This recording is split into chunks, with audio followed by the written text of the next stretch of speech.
Hello, everyone, and welcome to another episode of our Accelerated ID series.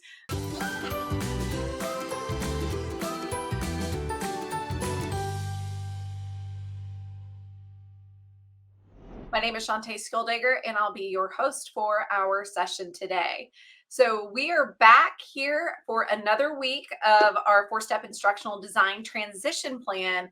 And this week, we're going to be talking about applying for jobs, for ID jobs that you are truly qualified for. So, those of you that are learning instructional design, you want to be out of the classroom before the next contract cycle, before the next school year, or you're in the middle of making that transition. Let's talk about what it means to be truly qualified. So to be truly qualified for any job, and it doesn't just have to be instructional design, you have to do an assessment of your skills against what that job description says.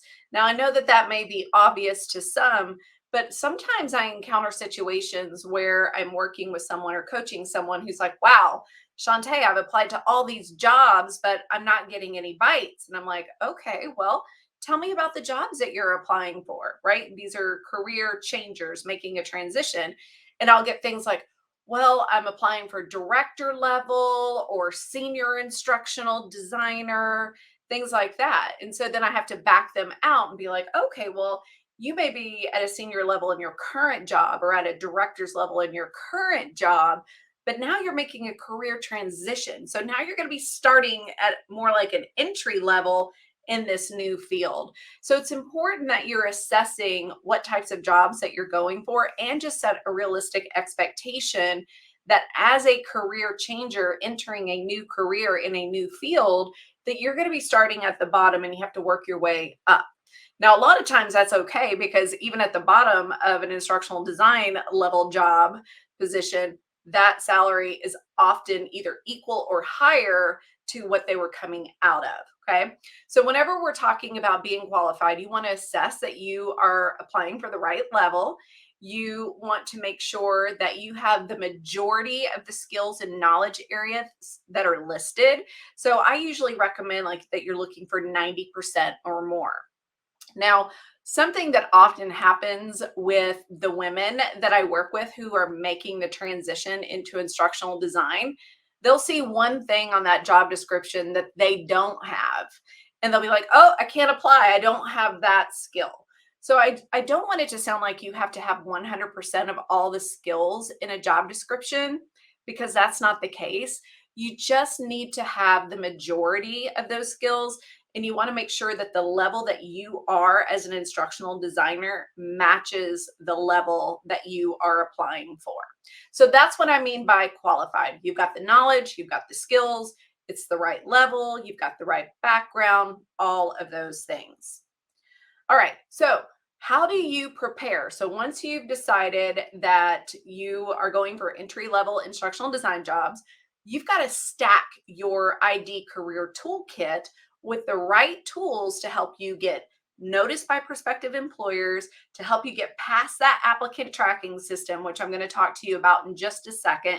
And then once you get in front of a person, you want to make sure that everything is polished, it's professional, and that you present yourself well, either in an electronic medium or in a face-to-face situation, such as an interview. Now, interviewing is technically a skill and not a tool, but it's a skill that you need in your toolkit in order to land an instructional design job. You could have the best resume, which gets you noticed. Somebody might look at your LinkedIn, which gets you noticed. They might go check out your portfolio and go, wow, this is really awesome. But then you get into that interview, and if you bomb that interview, then that just might be the end of the discussion for you. So you definitely want to make sure that you have sharp and polished interview skills. All right, so let's start with resume tips.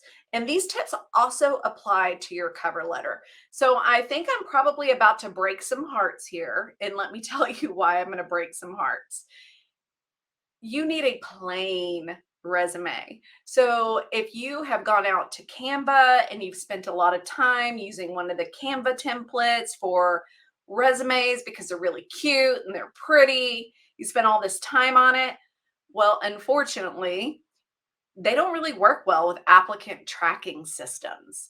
And an applicant tracking system is much like a gatekeeper. So you have to play nice with that applicant tracking system in order to have your resume scored. And we're going to talk about that whenever we talk about ranking here in just a second.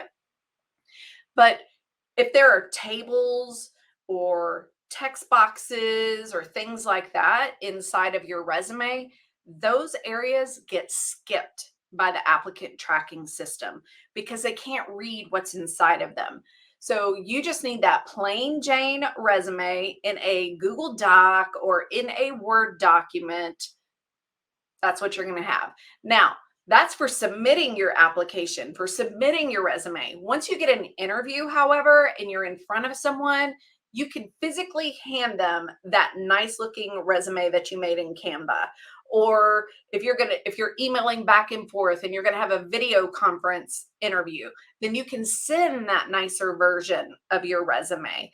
But whenever you're going through the job application process and you're submitting your electronic application, you've just got to use a plain Jane resume because you don't want anything to be skipped. Okay. So that's tip number one. Tip number two is that you have to tailor your resume to every single job that you apply for. There is no such thing as a one size fits all resume anymore. All right. So if you're applying to 3 different jobs, you need 3 different versions of your resume. So you can have a starting point resume that you use to tailor for each job. So you could go through the work and have that starting place. But just know that whenever it comes time to hit that apply button, you need to have tailored the resume. And let me tell you why you have to tailor it. So a lot of companies nowadays use the applicant tracking system, and they are using that applicant tracking system to score your resume to say, Shantae has a 97% fit. Katie has a 98% fit. Oscar has a 52% fit. Melanie has a 48% fit. Or Kristen has a 64% fit. So whenever the recruiter or whenever the prospective employer goes into their applicant tracking system and they see 98, 97, 64, 52, 48, who do you think they want to talk to first? If you're guessing the 98 and the 97%, you are correct. And the way that that ranking happens is by the keywords that you pulled out of your job posting, right? So if the job posting says something like andragogy, which means adult learning theory, if it says andragogy, then you would want to use the word andragogy. But if it used adult learning theory, you want to use adult learning theory because it is looking for your match to that job description. So it's really important that you optimize your resume by pulling out these keywords. So this applicant tracking system, it happens in a lot of different places, right? So even small organizations are using tools like this today. There are so many applicants out there in the workforce for instructional design, computer science, project management, right? Just so many. So that the applicant tracking system makes it really easy for the recruiters to go through and go, you know what? I have 15 people that are ranking 90% or above or 80% or above, and I have 500 applications. Well, I'm just going to focus my time on these 15 people, and the other 485 can just sit on the sidelines. If I don't find someone in those top 15, then I might go down to 16 or 17 or 18.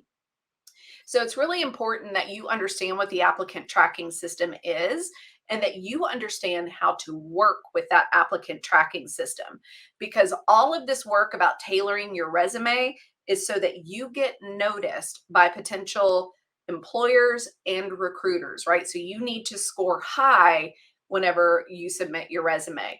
If you're scoring at the bottom, then someone might never see who you are or even get to see that you are skilled and could be a great fit for the team. So optimize the resume, keep it plain, tailor it, make sure you put the right keywords in it that you have pulled out from the job description so that it works with that applicant tracking system. Know how to work the tools that you have to work with. Okay, so let's talk about LinkedIn. So LinkedIn is also a tool that recruiters use. It's also a tool that your prospective employers will look at. A lot of times, after they find a candidate that they like, they will go out to LinkedIn and check out their LinkedIn profile. So, LinkedIn is a little bit different than your resume. Your resume is a little bit more formal, it's bullet pointed. It it has like, it's not conversational, right? So LinkedIn though is like where you get to let your personality shine through just a little bit more. So instead of having bullet points like you have in your resume, you might actually use sentences because you get to use a personal tone and it's conversational. So you'll say the same things, you're just going to structure it different so that people can get a sense of who you are. The other thing that I wanted to share with you about LinkedIn is your headline. So, your headline often defaults to whatever your current position is. So, if you're a teacher, your headline might say teacher. Or if you're a project manager, your headline might say project manager. Or if you're a digital marketer, it might say digital marketer. And if I'm a prospective employer and I'm evaluating you for an instructional design job, I want to see instructional design in your headline. So a lot of people don't know that they can actually alter their headline. So go to your headline and make that change where it speaks as if you're an instructional designer, or if you want to be a curriculum specialist, say that in your headline. The other thing that I wanted to share with you about LinkedIn, because again, like we're talking about our ID career toolkit, and we want to make sure that this is set up to gain the attention of employers, gain the attention of recruiters, right? So we want to do all the work. Is that with LinkedIn, you also have to optimize your LinkedIn. So with our resume, we optimized with the right keywords. And on LinkedIn, we optimize by making sure that every section is filled out in its entirety, right? So if there is a 50 character limit in a section, you want to make sure that you're using the 50 characters. So you want to fill it up with information. So Molly is asking, is there any point in applying for ID jobs if you don't have a portfolio? So it's going to be really hard for you, Molly, if you don't have a portfolio, because this is how we assess whether or not you have the skills and the knowledge that you need. So I do see that there are a couple of other portfolio questions. So let's just go ahead and plug right on into portfolios, and then I'll come back and answer any other questions that we have about that. Okay, so portfolio. Your portfolio needs to look sharp and it needs to look professional. And what I mean by that is that you want a really good design, you want a good color scheme. You also want to make sure that it is error free. You know, you don't want somebody to come to the landing page of your portfolio and see 2 to 3 typos. So it is worth the effort to have a friend or a mentor or someone that you trust go through every page of your portfolio and give you feedback on anything that doesn't look right. You also want polished pictures, right? You don't want to put a picture of yourself up there that you could tell like your ex was cropped out of that photo and now it sits on the landing page of your portfolio. You can very easily set up your phone, take your own picture, throw that into Canva, remove the background, put it in a nice little circle or something like that, and make your picture look pretty professional without paying for a professional headshot. It's definitely worth the investment to do that. Now, your portfolio is all about proving your experience. It's about providing evidence to that prospective employer. It's about giving them confidence that you are the right person for their open job. And the way that you prove that, the way that you help them gain that confidence that you are a good fit for the job, is by having several assets in your portfolio that demonstrates your skills. And you want to make sure that whatever job that you are going for, you have examples that match the work that you are going to be doing in that organization. And what I mean by matching the work is that if it says that you need to storyboard in the job, so have an example of a storyboard. If it says that you are going to be responsible for creating instructional videos, have some instructional videos in your portfolio. If it says that you're going to be building in Rise, have some Rise examples. If it says you're going to build in Storyline 360, have some Storyline 360 examples, okay? You want your portfolio to be like the proof that you really can do the job that you submitted for. Because odds are they've seen your resume and you've gotten some sort of ranking before they ever got to your portfolio. All right. So make sure that it's all nice, it's professional, you have plenty of assets in it, and that you have examples of the kind of work that you want to do or that you're applying for. All right, so the last part of the ID toolkit is, or sorry, the career toolkit is interviewing, right? So again, if you have an optimized resume, you got someone's attention, they checked out your portfolio, they still like what they see, they call you for an interview. Sometimes they call you for an interview before they look at your portfolio and they look at that after. So there's no rhyme or reason or set order that people go through. I typically look at the portfolio before I call someone for an interview because I don't want to waste my time. I want to go see their skills and then I'll decide if I want to go in and set up an interview because interviews are a lot of work. So, in the interview, here are some suggestions to help you do well in this interview process. Review the job posting, right? Save the job posting for every single job that you apply for because sometimes once they move into that interview phase, they pull the job posting down and then you can't go back and review it. And you want to review and really prepare for your interview.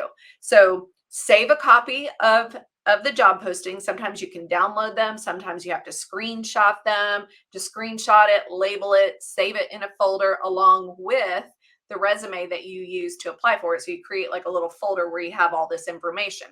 So you want to review that job posting once you get called for that interview. You want to make sure you are super, super familiar with everything that was listed. Then I want you to compile examples for each of the bullet points or as many of the bullet points as you can. You may not have on the job experience, but you might have volunteer experience or similar experience that you could substitute in for what's in the bullet point. Or you might have gained experience either through a master's program or through a certificate program that you can talk about. All right. So always compile some examples for as many of the bullet points as you can. Then you want to make sure that you also prepare your own questions. I can't tell you how many times I've been in an interview. I'll be like, okay, so hey, Sarah, what questions do you have for me? And they're like, I don't really have anything. I think I'm good. Well, to me, that means that you might not have done enough homework about the company or um, you're not asking the right questions. I need to know that you can ask questions. As an instructional designer, you have to ask a lot of probing questions. So I want to see you ask me some questions. And honestly, you are interviewing the prospective employer as much as they are interviewing you. So you might want to ask questions like, what's a day in the life of an instructional designer on the team? What would be my first project on the team? What are the different roles and responsibilities of each person on the team, right? So you want to come with your own set of questions. You can Google that. We've got some resources out there of questions that you can ask. We've done different interview sessions in the past, so we have lots of resources available. And then the last thing that I would encourage you to do when it comes to interviewing is practice. You want to practice answering the questions. And when I say practice, I mean out loud practice. Don't just read the questions and answer them in your head. I want you to have that muscle memory. Even if you're practicing by yourself, like it's like, oh, okay, so it says, tell me how you have handled a difficult subject matter expert when building a project and what was the outcome? Maybe that's an interview question.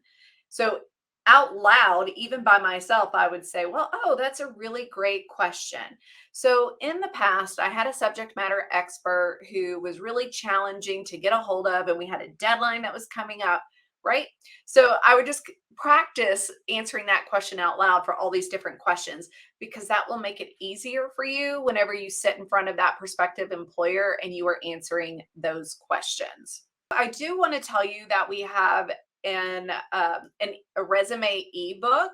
I want to say it's around 27 or 30 pages. It's free, but it breaks down like the things that you should put into your resume. So if you haven't downloaded that resume ebook yet, then I really encourage you to do that. So you can go out to instructionaldesigncompany.com and just click on ID resources and you'll find the free downloads just click on the downloads, and then you will find the resume ebook there to help you set up your resume. So if you want to check out our system, which has a curriculum, the weekly live coaching, growth-oriented feedback where we review your work and we provide custom feedback to where you are and what your project is, and just to be a part of a really awesome community, then I encourage you to go to acceleratedid.com/system and check that out.